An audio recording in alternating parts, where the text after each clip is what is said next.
Mr. Chief Justice, may it please the Court. My name is John Ferrante, and I represent Boston Bar Corporation.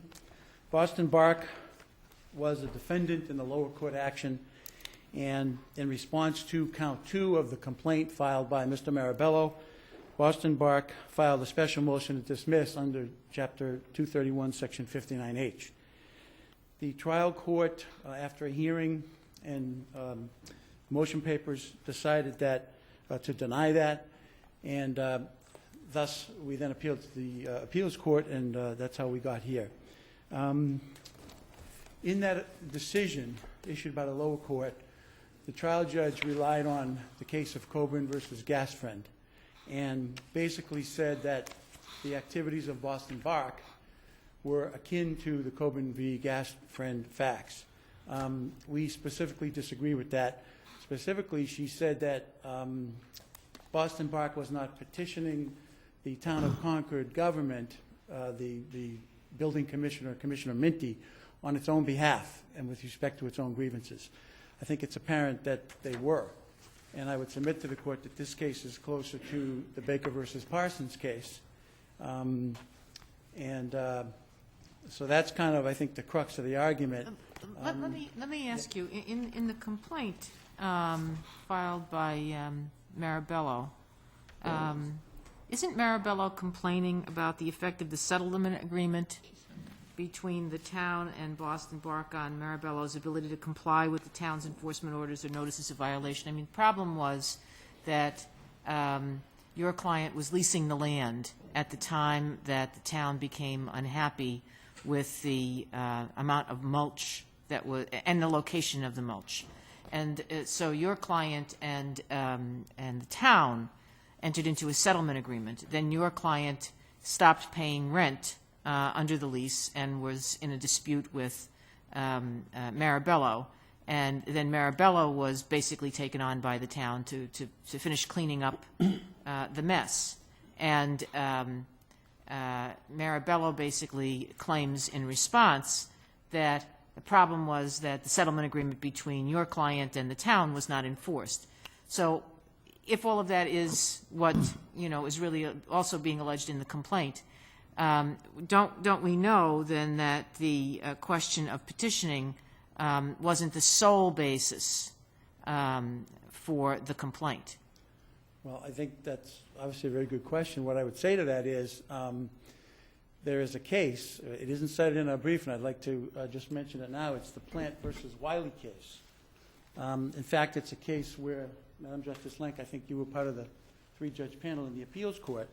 The site is 63 Mass App 151, 2005. And the essence of that case is that when the trial judge denied the special motion to dismiss based on a settlement proposal, not a settlement agreement, but a settlement proposal very similar, that had been communicated between the parties to the plaintiff by the party that made the special motion to dismiss or was denied, the appeals court said that that was too fine a parsing of the settlement proposal, and specifically said that the settlement proposal is inextricably, this is a quote, inextricably intertwined with the petitioning activity made in connection with the language under the statute.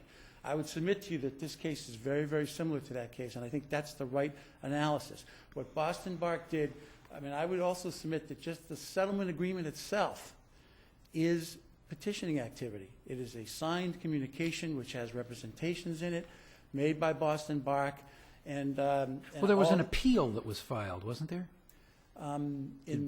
There was an appeal that was withdrawn and then led to the settlement agreement. That's correct, Your Honor. There was a specific under Chapter 48. I suppose the petitioning activity is the appeal, and this is a product of that appeal. I believe it goes even beyond that. I think everything leading from the day the town of Concord said your mulching activity is in violation of the law.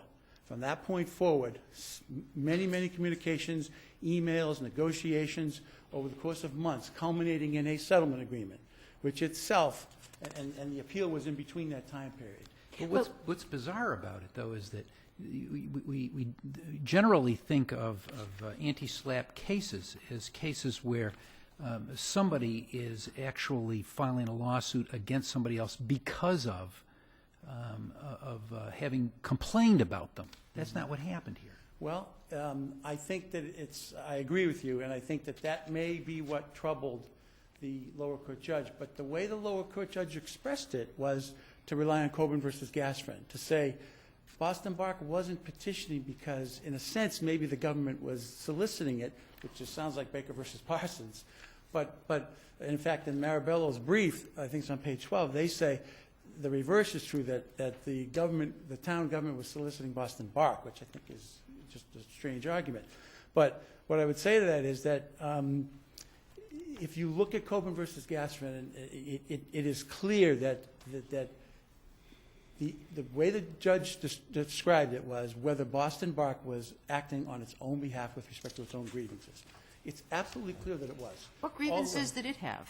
I mean, what grievances did it have? It was being called upon by the town to answer for something that the town said it was doing wrong. It was not calling upon the town to do something for it. Well, I think there it is, Your Honor. Let's assume that there was a neighbor who saw this all happening and said, I'm going to go to the hearing. I want to be part of the settlement agreement. I want to say something negative to Marabello, and they put it in the settlement agreement that you will not remove mulch between the hours of X and Y. Let's say that clearly that neighbor would be considered petitioning. It has a grievance, petitioning the town government. I think Boston Bark is in no different shoes. Well, that's the part that's the leap for me. I don't see why they're not in different shoes. I mean, that's the way I read the case law, and the way that the lower court judge relied on Coburn versus Gasfriend. If Coburn versus Gasfriend is the limit of the interpretation of this statute, and beyond that, it's not petitioning, I would submit to you that the facts here are well within the limit. This is a Baker versus Parsons case. Could I go back to Justice Lang's first question? Are you saying that insofar as that count 2 includes the claim that you breached you breached the settlement agreement, or you breached the agreement with Marabello, that's covered by, that gets subsumed into the petitioning? That's what Plant versus Wiley says? Well, no, I wouldn't say subsumed, but what I would, two answers. One is the Plant versus Wiley analysis, I think, is appropriate on this very issue, whether there was any substantial basis for that complaint. And I would submit to you that Coburn versus Gasfriend is clear, and so are all the other cases. If the complaint is directed, and so here we're talking about count 2, at petition activity and non-petition activity, I think that's the way that my opponents would like to package it, then you have to look at the non-petitioning activity, and let's assume that the non-petitioning activity here was the breach of the settlement agreement. I think everything else clearly is. Then you have to ask whether that activity is substantial. Independent, substantially Well, the independent. judge didn't reach that, and I understand The that, judge but did not. But the town went after both Marabella and Bark, right? Boston Correct. Bark. Correct. And so they were on the Marabella and Bark were on the same side of that equation, Correct. if you will. And Bark came up with a settlement agreement that essentially satisfied both parties, both Marabella and I mean, if there was a petitioning activity, weren't they both petitioning? Well, that's a very good question, and if you read their brief, their position is that Boston Bark wasn't petitioning because it was making obligatory responses to the town's determination that its activity was But so was unlawful. Marabella. Exactly, so was Marabella. And you can't have it both ways. If Marabella's argument here But is you that- can't have it both ways either. Well, I think that their position is that we're not petitioning, but they are. And that's kind of what the lower court judge found, that their complaint, count 2, not count 1, but count 2, it deserved the same type of protection, and therefore had to prevail over the special motion to dismiss. We disagree with that. I think that was wrong. Now, in count 1, what's the relief that they seek? I think they receive, it's a certiorari appeal. I think they seek, it's at A0029, issue a preliminary injunction. And they also want a permanent injunction prohibiting Concord from ordering any fines. And I think they also want, because that was the threat that Concord was going to start issuing fines, and they also want Marabello to pay for the removal of the mount. They want the town to order Marabello. That's not in front of us. I'm sorry, Your Honor, that's not not- Marabello, but Boston Bar. So that's That is not- not in That's front not in of us. front of us. So it's only count 2 which is before us. Only count 2. And they- count 2, the complaint is you have not complied with the settlement agreement. Well, That's it's- part of it. I think that's the insubstantial part of their claim. The part that they focus on is that you entered into a settlement agreement, and that, I think, is what and because I say that's petitioning activity, and everything surrounding it is petitioning activity, then that's what their complaint is. And they do fashion it as a separate action. But I agree with Justice Cordy that that first issue is not before the court, which I think would make it a totally different case, but... And I mean, it seems to me there is some difference, though, between the people involved in the Baker versus Parsons case, because, yes, they were requested to, or Catherine Parsons was requested to give information to the whomever, the authorities, but embedded in that is her own plea for stop this tree farm here because it's doing bad things to the birds. I agree. So, I mean, that's the petitioning part, isn't it?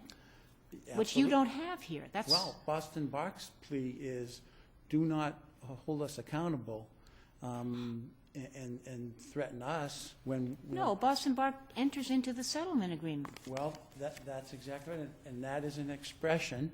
It's communication. It fits right within the various pieces of the statute. And then the only question is it based on or not? Is the complaint solely based on that activity or not? And we say it is. I mean, I think this is... I'm not saying it's exactly on all fours with Baker versus Parsons, but very similar. Even the trial judge said, in a sense, the town was soliciting Boston Bark. Well, that sounds like Baker versus Parsons, and I think Mr. Marabello even has it in his brief. And this wasn't speech in the abstract. It was in the context of petitioning the town of Concord.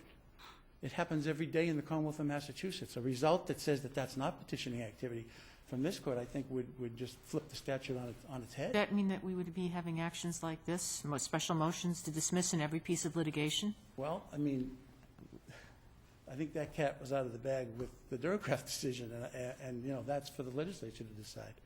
And I can't, I mean, I don't know. I mean, I don't know what would happen to the courts in the Commonwealth.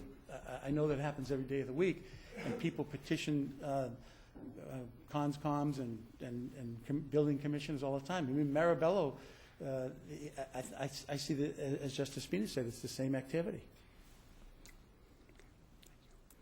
And again, I think the main point is that the limiting principle that the lower court used was Coburn versus Gasfrin. And I think that our facts are on the other side of that limit. With that, All right. Thank you, Counsel. Thank you, to sir. submit. Thank you. All right.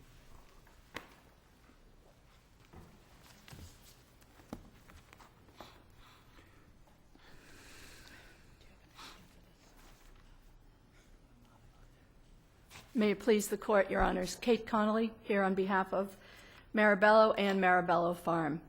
Your Honors, Boston Bark has failed to meet its burden of proving that the Superior Court either abused its discretion or committed an error of law, because at the heart of this case is that Boston Bark cannot meet the anti-SLAPP analysis's first prong under Durcraft, because it cannot show that its obligatory response to the town of Concord, the NRC, which is the Natural Resources Commission, and the building commissioner, for its own illegal activity on Marabello's property could possibly constitute petitioning activity as the legislature intended. But doesn't the statute permit, or doesn't the statute talk about an appeal as included among petitioning activities? That's correct. And that's what they did. They appealed. They took an appeal of the, whatever the notice of, you know, the environmental notice that they got from the town, from the ZBA. That's correct. That's under one of the portions of the sort of 5 definitions of petitioning activity. But in this case, the appeal was against the, well, actually, it's not an appeal that's at issue at this point, because if they initially appealed the building commissioner's decision, in the multitude of correspondence that my brother referenced, They entered into a settlement agreement. Yeah, but it to arose out of complete- the appeal. It's the manifestation of petitioning activity. I don't think that the appeal ever, I'm not even aware that they pursued an appeal, so Well, it was even if they're, they withdrew it, but there seemed to be some kind of agreement taking place among all the parties, which culminated in this. I mean, there was a settlement agreement, but there was no proceeding. that's correct. But I think that the bigger part of what Marabello is claiming in count 2, that they can't possibly call this petitioning activity, is they entered into a settlement agreement. That's not what Marabello takes issue at. It's the Well, yes, the it other does, part because of it challenges that. It's the fact that they failed to comply with the settlement That's agreement. part of it, but aren't they also saying that it was that they shouldn't, that the settlement agreement itself is problematic? Isn't that part of count 2? No, Marabello never would have brought the complaint. They're saying that we did mention that they meaning the town and Boston Bark didn't have any authority to enter into a settlement agreement on Marabello's private property, but we're then happy Well, with that's the fact. challenging the agreement, isn't it? We didn't do it, Marabello didn't take any action to challenge the agreement. In fact, we were happy that the agreement was in place because it provided penalties for removal of the mulch.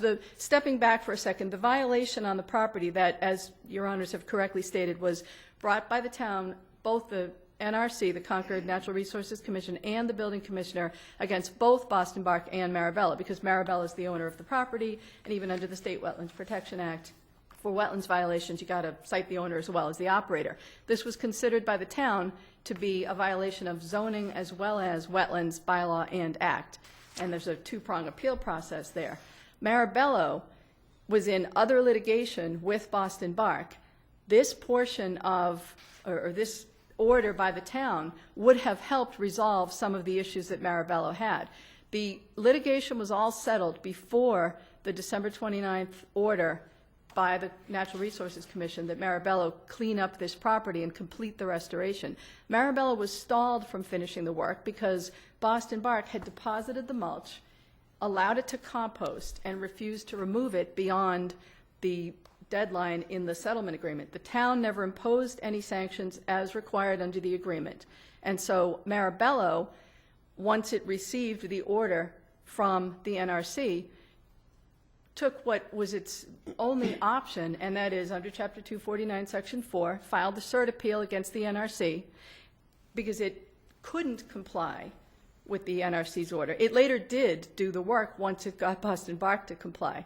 The second count of the complaint was requiring compliance with the settlement agreement. So getting back to Justice Botsford's point, we didn't have an issue other than technically they had no authority to enter this agreement without Marabello's participation because it's Marabello's property. But the problem that Marabello had that led to this complaint is now we have the final December 29th order of the Concord NRC that we have to comply with, which involves restoring wetlands, and we can't do that even if arguably it is a violation, and that's a separate issue too. Marabello didn't believe that it was a violation, but assuming it is, we wanted to work with the town, and we since have entered into a settlement agreement with the town, but we couldn't do that until Marabello removed the mulch that it was claiming ownership of. Was your client a signatory to the settlement agreement? No, it was not. How can you enforce the settlement agreement? We couldn't, and we don't argue that we could. The Boston Bark tries to... You sued to enforce the settlement agreement, didn't you? We sued to require compliance, and that could we didn't sue to enforce it because we're not claiming to be a beneficiary of it or a party to it, signatory, anything else. We sued for compliance with it, and it's sort of an interesting side note that, by the way, you guys, just equitable principles, you agreed to this and you're not doing it. NRC is not enforcing it, you're not complying with it. That aside, we have this order that you have to comply, or we have to comply, Boston Bark and Marabello, with the NRC's order. We can't do our bit until you do yours. Marabello entered into an agreement. In fact, all parties were present there, which is why it's curious that Boston Bark then proceeded with its special motion to dismiss, because we offered to try to work out a settlement agreement. All parties were out on site looking at the property and talking about how we could remove the mulch and then have the wetland scientists do the restoration work. So this was like an impleader. The town said, you're liable. You said, well, if I'm liable, they're liable. We've been saying that all along. We were complying with the town's orders. This This was the final order in a series, and we had been explaining to the town, we can't complete the restoration until they remove this mulch that they're suing us in another forum for ownership of. So once they finally came on the property, and whether you want to call it complied with the settlement agreement or not, that's, again, just sort of an aside that they did agree to it separately. They didn't comply with it. But forgetting that, there's a violation on the property, according to the NRC and the building commissioner of the town of Concord. It's got to be remedied so that Marabello can then go out, as it was finally able to do, and complete the restoration of the wetlands. So we were able to enter into a stipulation of dismissal with the town on the first count.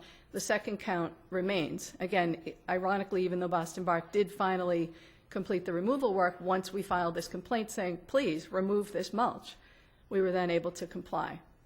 So none of the case law that this court or the appeals court has decided has ever said that the type of activity here is petitioning activity. Boston Bark doesn't fall under any of those 5 sections of the statute, and it doesn't fall under any of the case law. Baker differed from Coburn in that Baker was also furthering the scientists' own, the researchers' own purposes in determining that that property that the owner wanted to develop had an area of critical environmental concern. And that was something that she and her colleagues had been studying for years. That's different from the Coburn case, which was also individuals responding to a government investigation by helping the government and not in furtherance of their own interests. Boston Bark differs from both of those cases and all of the other cases in that it wasn't responding to the government's inquiry about somebody else's illegal violation. It was Boston Bark's violation. Boston Bark was not petitioning for the public good, and granted the cases don't say it has to be public good, but it has to be something that can lead to a governmental investigation or consideration of issues by the government. They don't meet the first part of the first prong, if you divide the first part of the anti-SLAPP analysis into 2 parts. They don't meet the first part. They don't have petitioning activity under any reading of the statute. And this court has repeatedly cautioned against an overexpansive interpretation. In all of the cases, even where there's a dissent, this court has agreed that what would result is an absurd result. And that's what Boston Bark is looking for this court to do in this case, is to reach an absurd result. Now, if I can turn to prong 2, the only relief that you are seeking is compliance with that agreement. I would couch it in terms of compliance with the NRC's orders under the local wetlands bylaw, which happens to be consistent with the terms of the settlement agreement. Okay, but you're not asking, you're not complaining about anything to do with regard to the entering into, although you may say they don't have authority. You're not seeking relief in terms of the rescinding of any settlement agreement, are you? No, that's correct, Your Honor. So with regard to if the petitioning activity is the negotiation of a settlement agreement, how is the relief that you're seeking derived from that petitioning activity, except to the extent that you want that agreement to be enforced? The purported petitioning activity would, I guess, be Boston Bark's repeated emails and communications with the building inspector. It's important to note that they had received a previous order in 2008 from the Concord NRC that they completely ignored. Then they entered into this settlement once they got the order from the building inspector. And then came the final order from the NRC when they still hadn't complied. For whatever reasons that the town issued the order are not the same reasons as Marabello's. They still hadn't complied with the settlement agreement that the building commissioner issued. The Natural Resources Commission was still dissatisfied with the mulch being on site purportedly in wetlands. What Marabello was seeking from Boston Bark in the complaint was removal of the mulch so that it could comply with the order, and so that so that Marabello could have back its own use and enjoyment of its property, whether to conduct a business of its own on the property, to lease it, to complete the eviction proceedings against Boston Bark. There are many things going on separately. So and as you correctly raised, the second point, having not met either of the first 2 prongs, they couldn't prove petitioning activity, also couldn't show that there was any basis other than the for Marabello's complaint. I'm sorry, they couldn't show that it was the basis for Marabello's complaint. And although, as I previously said, this court and the appeals court have never issued any decision that's exactly like the facts here, there's never been a situation where anyone has tried to assert that their illegal activity could in any way constitute petitioning activity. You have to respond to a government order, or you face fines and additional litigation. That's not what the anti-SLAPP statute was meant to address. It would be incredibly expanded if everybody who got cited for something could then turn around and say that when they responded, whether it's paying a parking ticket or something much more egregious, that response, that any lawsuit that may later come of that was based on petitioning activity and should be dismissed. So it was important that Duracraft set the second part of the test, which is that it be based on the activity. There are a couple of other cases that are cited in our brief, and I would ask the court to review those. But there's also the Keystone case, which the facts come probably closest, although, again, nothing was really close to what happened in this situation. But in the Keystone case, there was illegal activity that the party, that the special movement was trying to claim that its illegal activity was petitioning activity. And that was a situation where a company was called to fix a roadway that had been damaged. The government billed them. They were found to have fraudulent billing practices, and they tried to, their petitioning activity was trying to seek payment. The investigation then showed they had fraudulent billing practices. That was a completely separate basis. Just like Marabello here has a completely separate basis. I have this order against me from the town. I am forced with complying with it. I can't comply despite my best efforts over the last 2 years without you coming in and removing this thing that you put here. So that was a completely separate basis. So the first half of the test not having been met, the Superior Court correctly never got to the second part of the Duracraft test. Let me ask you just a simple question. If Boston Bark had responded to the notice of violation saying, we didn't do it, or we're not totally responsible, Marabella is responsible for this, and they should be subject, just a response that sort of implicated someone else, and Marabella then sued Boston Bark for defamation. Wouldn't the fact that they were responding to a government request and petitioning, in the essence, saying we're not responsible or we're not totally responsible, wouldn't that be petitioning within the meaning of the statute? They couldn't be sued on the basis of that? Defamation brings up different issues and has its own protections, so it's possible that that might bring it more under the scope of the anti-SLAPP statute, but it would still be, Marabello would have to then prove that they had no basis for the second part of the test. No, but I mean, responding to a government request can be petition. That's correct. But they You're would. saying it can't be, but it can be. No, it certainly can be, but not when you're. It's typically when you're responding on behalf of your own issue that you're trying to pursue, whether you're seeking an application or you're protesting a development on your neighbor's property, not when you did the violation on somebody else's property, or I suppose even if you violated something on your own property. Responding just because you got caught. Well, you allegedly did something wrong. I mean, just Correct. because the government says you did something wrong doesn't mean you did something wrong. That's right, and Marabello was in the same position. It didn't agree that there was anything wrong, but didn't want to fight with the town anymore and decided to agree, okay, we'll clean it up, but we can't do it. Was there a covenant in the lease between Marabella and Bark that required Bark to leave the premises, once the lease expired, to leave the premises in the same condition or essentially the same condition as when it occupied the land? I believe there was, Your Honor. The lease was That could have entered. been the basis for this lawsuit? I'm sorry? That could have been the basis for the lawsuit? There was a separate lawsuit to evict Boston Bark, but it still wouldn't have addressed the fact that there was this mulch left on the property. Well, and they would be obligated to clean up the property after they left, wouldn't they? they would be. And that's a basis.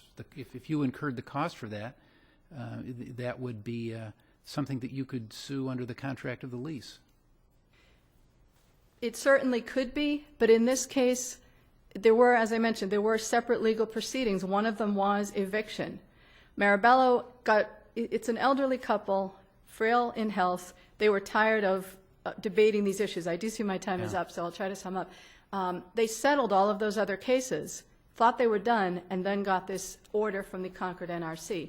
They were at a loss because Boston Bark was, on the one hand, saying they didn't do it, on the other hand, saying it was their mulch, you can't have it, Marabello. So Marabello couldn't just go out and remove it on its own without being subject to further litigation by Boston Bark.